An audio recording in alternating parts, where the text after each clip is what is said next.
ये कथा सुनने को मिलती है, अन्यथा कथा सुनने को नहीं मिलती। तो सबसे बड़भागी तो महाराज श्रोता हैं कि जिनको श्रीमद् भागवत कथा के श्लोकों को श्रवण करने को मिलेगा। लेकिन यहाँ पर सबसे ज़्यादा बड़भागी मैं आज अपने आप को मानूंगी, और वो इसलिए कि सबसे पहली बात तो ये कि भगवान ने अपनी सेवा करने का अवसर दिया है, इससे बड़ी बात और कुछ नहीं हो सकती। और दूसरी बात ये महाराज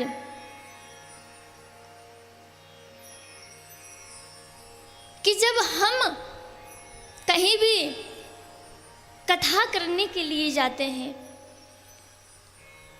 कहीं भी कथा की सेवा करने के लिए जाते हैं और घर से निकलते हैं, तो मन में एक ही विचार आता है क्या कि जाना है, जाकर के 7 से 8 दिन जितना बने कथा सेवा करके लौट के आना है। लेकिन सच बताएं, जब हम घर से निकल रहे थे और जब मन में विचार आया कि हम कथा की सेवा लेकर के कहाँ जा रहे हैं, आपके इस सुंदर से क्षेत्र, इस सुंदर सी भूमि श्री पाथर में आ रहे हैं, तो सही बताएं हमारे मन का भाव जो था, उस मन ने ये नहीं कहा कि हम कहीं कथा सेवा के लिए जा रहे हैं। मन यही कह रहा था बार बार कि महाराज हम हमारे परिवार से पुनः मिलने के लिए जा रहे हैं और पूरा परिवार मिलकर के कथा सेवा करेगा। मेरा बड़ा भाग्य महाराज कि मुझे पुनः यहाँ पर कथा सेवा करने का अवसर मिला है। जब हम पिछली बार यहाँ पर आए थे तो बड़ा डरते डरते आए थे कि नया क्षेत्र है, नए लोग रहेंगे, पता नहीं कैसा माहौल मिलेगा। लेकिन महाराज जब हम 7 दिन यहाँ पर रह कर के गए तो आए तो अजनबी बन कर के थे, लेकिन जब गए तो एक रिश्ता बनाकर और एक पूरे गांव का परिवार बनाकर, रिश्तेदार बन कर के मैं यहाँ से गई। यहाँ की बेटी बन कर के यहाँ से गई महाराज। तो अब जब मैं दोबारा पुनः लौट कर के आई तो मुझे लग रहा था कि एक बेटी अपने घर आ रही है, अपने परिवार से मिलने के लिए आ रही है। ये मेरे लिए बड़े भाग्य की बात है। और हमारे सभी परिवार के लोग जो ये सुंदर सा आयोजन कराते हैं, पिछली बार भी खूब मेहनत करी महाराज, बहुत अच्छे से श्रीमद् भागवत कथा का अनुष्ठान पूर्ण हुआ।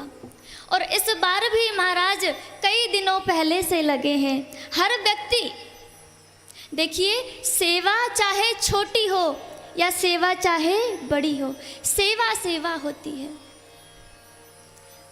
यहाँ के हर एक व्यक्ति सेवा में लगे हैं और छोटी से लेकर के बड़ी बड़ी सेवाएं की, और आज उस सेवा को एक सुंदर से कार्यक्रम के रूप में, सुंदर से अनुष्ठान के रूप में स्थापित कर दिया। सुंदर सी तालियां महाराज जिन सभी ने मेहनत करके इस कार्यक्रम की नींव को खड़ा किया है।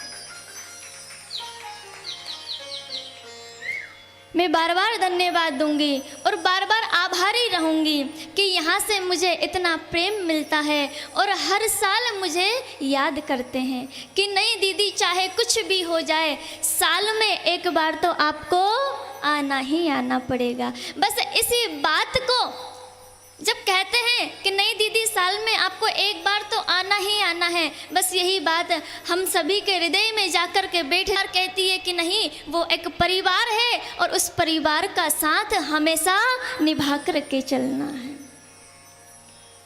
इसलिए बार बार मैं आभार प्रकट करती हूँ, बार बार धन्यवाद देती हूँ कि हमें इतने अच्छे लोग मिले कि जो महाराज मुझे अपनी बेटी से ज़्यादा लाड़ प्यार करते हैं। और मैं प्रार्थना करूंगी कि ये जो प्रेम दुलार बना हुआ है ये आज कल 4 साल 2 साल कुछ सालों का नहीं महाराज, ये जो प्रेम बना है जीवन पर्यंत प्रेम बना ही रहे।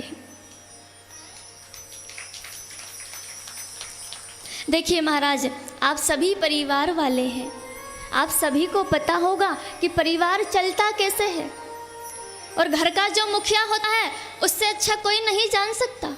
घर की जो सबसे बड़ी बहू होती है उससे अच्छा कोई नहीं जान सकता कि घर में अगर कोई बात हो जाए तो बात को सुनकर भी रहना पड़ता है। घर में अच्छा बुरा जो भी हो, हर अच्छे बुरे को सहन करके परिवार को चलाना पड़ता है। और परिवार में अगर हम व्यवहार बना करके रखेंगे तो हमारा परिवार अच्छे से चलेगा, और अगर हमारा व्यवहार ही अच्छा नहीं रहा महाराज तो हमें परिवार तो दूर हमारे अपने भी नहीं पूछेंगे। तो सबसे बड़ी बात आ जाती है व्यवहार की। तो परिवार निभता कब है, रिश्ते चलते कब है? जब हमें रिश्ते निभाने का व्यवहार हो, जब हमें झुकने का व्यवहार हो। झुकता वही है जिस वृक्ष के डाली में फल लगे हों। जिस वृक्ष में फल होंगे वही फल झुकेगा, जिस वृक्ष में फल नहीं होंगे वो वृक्ष झुकेगा नहीं। कहने का भाव सिर्फ इतना कि जिस व्यक्ति में संस्कार होंगे, अच्छे व्यवहार होंगे, वही व्यक्ति परिवार को झुक कर के निभा कर के चलेगा, और जिस व्यक्ति में संस्कार नाम के फल नहीं होंगे वो व्यक्ति परिवार में रह नहीं सकता। तो हम बस इतनी ही प्रार्थना करते हैं महाराज कि ये जो एक परिवार बना है, खूब महाराज इतना सुंदर व्यवहार,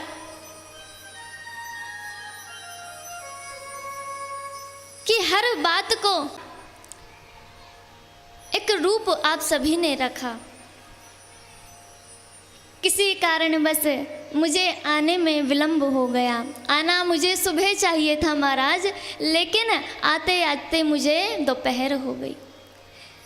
लेकिन धन्य है श्री पाथर के हर एक व्यक्ति की भावनाएं कि सुबह 8 बजे आकर के मुझे बैठे रहे, और उसके बाद में तपती दोपहर में, तपती धूप में सभी ने सुंदर सी कलश यात्रा यहाँ से लेकर के मंदिर तक, प्रांगण तक, उस जलेरी तक सभी नंगे पैर गए, और वहाँ से सुंदर से कलशों में जल लेता है। तो सोने को पहले तपाया जाता है, यूं ही कंचन नहीं बन जाता, तपाया जाता है। उसके बाद में वह जाता है, पहले पीड़ा आती है, और जो व्यक्ति पीड़ा को सहन कर लेता है, जो व्यक्ति भक्ति के मार्ग पर उस तपस्या को सहन कर लेता है, जो व्यक्ति जितनी कठिन तपस्या करता है महाराज, उस व्यक्ति को उस तपस्या का 100 गुना फल श्रीमद् भागवत महापुराण देती है। तो आज आप सभी ने इतनी भव्य सुंदर सी कलश यात्रा में भाग लिया, जिन जिन भी व्यक्तियों ने कलश यात्रा में भाग लिया, ये श्रीमद् भागवत महापुराण उन सभी भक्तों की इच्छा को जरूर पूर्ण करेंगी महाराज।